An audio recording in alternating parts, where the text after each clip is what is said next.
Ah, vous êtes parti d'en faire un tabac pour un petit tremblement de terre de 4,5. Ça, c'est dans la région probablement de Montréal, parce que nous autres, on n'a rien ressenti. C'est vrai qu'ici, ça branle déjà assez. Il y a déjà assez du brasse camarade. Mais ça doit être évidemment. Là, demandez pas au maire Tremblay s'il a rien vu, qu'il a vu ou qu'il a rien entendu. Il a rien vu, il a rien entendu, la terre a tremblé. Évidemment, c'est tout simplement Gérald Tremblay que ses bobettes tremblent le matin et ça a fait une déflagration terrestre.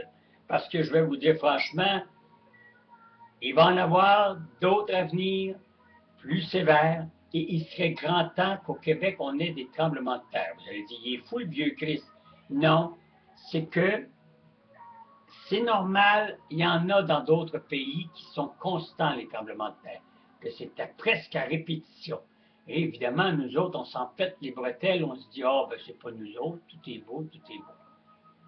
Écoutez, là, tout est beau, tout est beau, tout est beau. Mais un jour, on va payer pour. Un jour, on va se le faire, le tremblement de terre. Ça ne sera pas beau à voir. Parce qu'on n'est pas exempt de ça. Pas parce qu'on est au Québec, pas parce qu'on est au Canada, qu'on est exempt de tous ces séismes, évidemment, de tremblements de terre ou autres. Mais notre tour va arriver et c'est un bien pour un mal. Je m'explique. Je ne veux pas être pessimiste et je ne souhaite pas qu'il y ait un tremblement de terre, mais ça bougerait un peu le Québec, ça ferait travailler des paquets de gens, ça démolirait des infrastructures qui sont désuètes à plein, mais qu'on persiste à dire ah, ils sont bons, ils sont bons, ils sont bons, tant qu'ils ne nous tombent pas dans la figure. Hein, comme on voit certains viaducs à Montréal, puis des viaducs à Québec, et des infrastructures qui sont laissées à eux autres mêmes, gouvernementales. Là, ça les jetterait à terre, et là, ça ferait travailler un paquet de gens, et ça ferait remettre la province. Je vous dis, ça remettrait la province sur la nappe, pour la simple raison que là, il n'y aurait pas de chômage, il y aurait du travail à pleine capacité, et on reprendrait le dessus. C'est comme ça, c'est une roue. Et quand il arrive un séisme, remarquez bien qu'il y a des villes qui se remettent et ils sont 2 fois plus fructives, ils sont 2 fois plus reconstruits comme du monde. Et c'est épouvantable comment est-ce que l'économie, mon Dieu, les couettes à travers, l'économie reprend de la vigueur. Et probablement que ça aurait besoin de ça.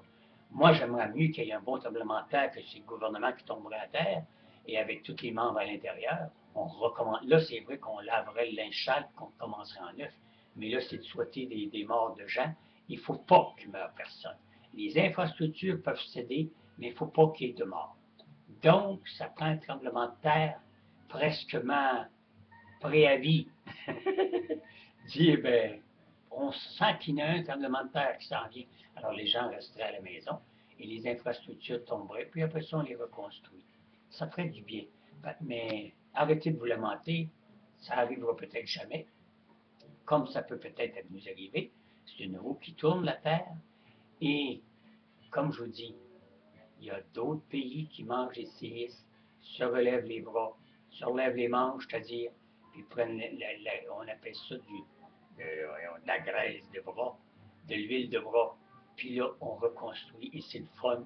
Il se fait une fraternité qu'on n'avait plus parce que là, les gens deviennent en collectivité, ils travaillent ensemble, puis là, ouais, on rebâtit. C'est comme quelqu'un qui perd sa maison, mais souvent, quand on est en campagne, les voisins viennent nous donner un coup de main, puis une belle fraternité. Il y a quelque chose qu'on ne retrouve plus dans les grandes villes comme ça.